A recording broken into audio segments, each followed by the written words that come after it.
মুসলিম ভাইয়ের বউয়ের একটা বক্তব্য পুতিন কাকুর জন্য কাকু এবারে কুদুর কইও ভাই এবারে কইও তো আমি কি তা কইতাম কখনেন আপনারা যখন যুদ্ধ করছেন বছরের পর বছর মুখের কথায় ইরান কিন্তু চিরা ভিজায় নাই, তারা মেশিন দিছে।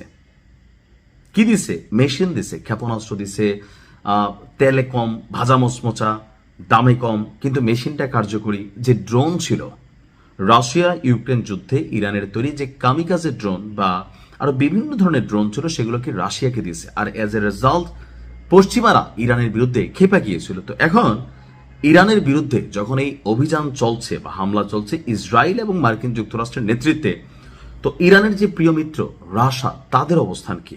তবে রাশিয়ার ভূমিকা আমার কাছে মনে হয়েছে যে আরো এখানে করণীয় আছে, কারণ পুতিন চাইলে এখানে বড় ভূমিকা রাখতে পারে। কিন্তু একটা প্রশ্নের বিষয় হচ্ছে যে আমেরিকা কি রাশিয়াকে কোনো অভিযান চালাইছে? না। তো যেহেতু ইরানের সাথে যুদ্ধ, সেক্ষেত্রে ইরানকে লড়াইটা করতে হবে। তবে আমার মনে হয় রাশিয়ার উচিত ইরানকে মেশিনারি সাপ্লাই দেওয়া। তো মেশিনারি সাপ্লাই দিবে কি না দিবে জানি না।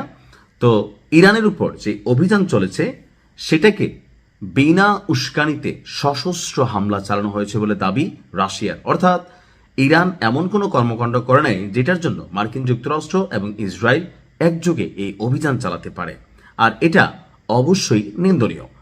রুশ পররাষ্ট্র মন্ত্রণালয় তাদের এক বিবৃতিতে বলছে যে হামলাকারী কারা এখন সেটা স্পষ্ট হয়ে গেছে। অর্থাৎ আপনার ইরানের পররাষ্ট্রমন্ত্রী সৈয়দ আব্বাস আরাকচি তাকে ফোন দিয়েছিল পুতিন কাকুর যেই কি বলে যে আপনার যে পররাষ্ট্রমন্ত্রী আছে ল্যাভরভ। তিনি বলছেন যে ইরানের উপর এই হামলা আন্তর্জাতিক আইনের নীতি এবং নিয়মাবলীর লঙ্ঘন। এটি আঞ্চলিক এবং বৈশ্বিক স্থিতিশীলতা এবং নিরাপত্তা যেটা সেটার উপর ব্যাপক প্রভাব ফেলবে তা পুরোপুরি উপেক্ষা করা হয়েছে। অর্থাৎ তিনি বুঝতে চাচ্ছেন যেটা যে এই অভিযান মধ্যপ্রাচ্যের এই যে বিভিন্ন দেশে ইরান অভিযান চালাচ্ছে, এখন তো যুদ্ধটা পুরো মধ্যপ্রাচ্যে ছড়িয়ে যাবে। আর মধ্যপ্রাচ্যে যদি যুদ্ধ ছড়িয়ে যায় তাহলে এটা ইউরোপকে বা আমেরিকাকে বা আরো যে ক্ষমতাশীল দেশগুলো আছে G7 G20 তাদেরকেও কিন্তু প্রভাবিত করবে।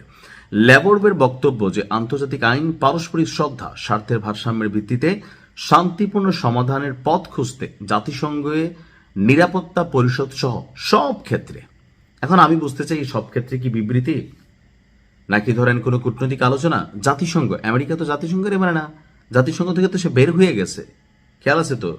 এমনকি ধরেন অনেক ধরনের প্রজেক্ট থেকে আমেরিকা বের হয়ে গেছে। অর্থাৎ ট্রাম্প মনে করে এগুলা আমেরিকার পয়সায় চলে, সো আমেরিকার পয়সা খাইয়া আবার ধরেন আপনি আমেরিকাকে বলবেন যুদ্ধ করো না, এটা সেটা। তো ট্রাম্প যেটা করছে এই রাগে আইসা জাতিসংঘ থেকে সম্ভবত সে বের হয়ে গেছে।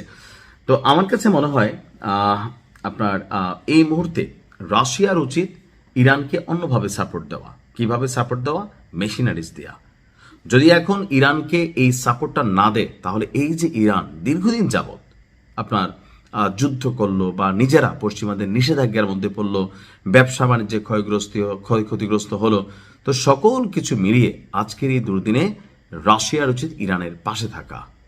সব ক্ষেত্রে শব্দ রচনা এমন হয়, প্রকাশ্যে না হোক, গোপনে গোপনে রাশিয়ার ঘাঁটি আছে না ইরানে, তো সেখানে তারা মেশিনারিজ পাঠাক যে আমাদের ঘাঁটিতে আমরা পাঠাই দিয়ে পারি। এখন এই ধরনের পাঙ্গা কি রাশিয়া নিবে?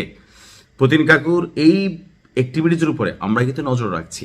তবে যেহেতু বলছে আমরা বুঝতে পারি যে সামনেও কিছু ঘটবে, পেছনে কিছু দিবে। এখন আসলে কি দিবে না দিবে যুদ্ধের মধ্যে আমরা বুঝতে পারবো। পুতিন কাকু, আপনার উচিত সহযোগিতা করা। ভালো থাকুন। আসসালামু আলাইকুম।